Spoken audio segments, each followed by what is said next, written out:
About 80 miles from Boise, a 2022 wildfire forced about 600 people to evacuate from Cascade. All this week, our Environment Northwest team is covering the region to bring you in-depth reports on our wildfire risk, smoke dangers, and what it takes to recover after the flames are out. Today, we're sharing what Idaho officials do to keep people safe after a fire and what they might look for to see if the landscape is recovering. In 2022, the Four Corners fire got incredibly close to cabins and homes in Cascade, Idaho. Thankfully, that fire was stopped at around 14,000 acres, but of course, it had an impact on the natural landscape. So we're here to examine how the landscape is recovering. If you look across at the mountain, it's not burned black with just sticks all the way across. Dana Harris is the district ranger.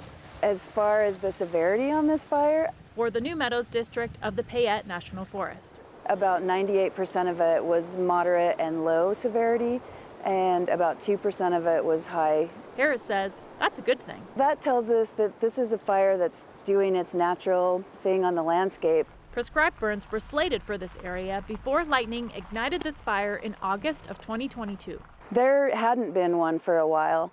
We have been excluding wildfire from the forest. We've been doing that for 100 years, just putting fires out as fast as we could. Fire is a natural process, and so this ecosystem is one that before European settlement there was fire. The scary part of wildfire is when it threatens infrastructure and human life. Harris says because this fire was mostly low to moderate severity, it had some benefits for the forest. It opened up spots for regeneration of different species of plants and trees, and it opened up the understory for wildlife as well. We know now that this fire had benefits, but that's not something officials know right away.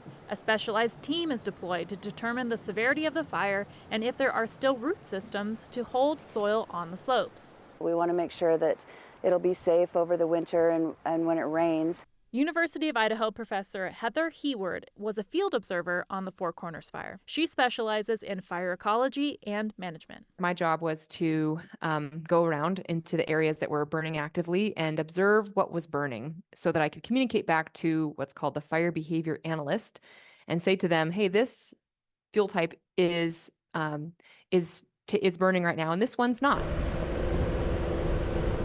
At the site our crew visited, Professor Heward says she saw great signs of recovery. Here's what she noticed. Shrubs are resprouting, which means their roots weren't overheated. Non-native mullein and thistle are taking over the more disturbed sites, which probably means there was more heat there. The native yarrow and shrubs are coming in less disturbed spots. There are trees that still have green tops showing, which is a good indicator they will survive. They may also have more resources than they had before this fire since there is less competition from other trees. However, there are some trees that are dead and will likely be cut down. Professor Heward says it would probably take between 30 and 100 years for this area to return to what it was like before this fire. But for more intense fires in older forests, it can potentially take hundreds of years to get very old trees back. That process is going to be helped by a lot of these patches of green that are going to drop their seed. This area will continue to be monitored for years to come, and if trees don't grow back naturally, or if there's another damaging fire, the Forest Service may replant the trees manually. For Environment Northwest, I'm Sophia Bliss.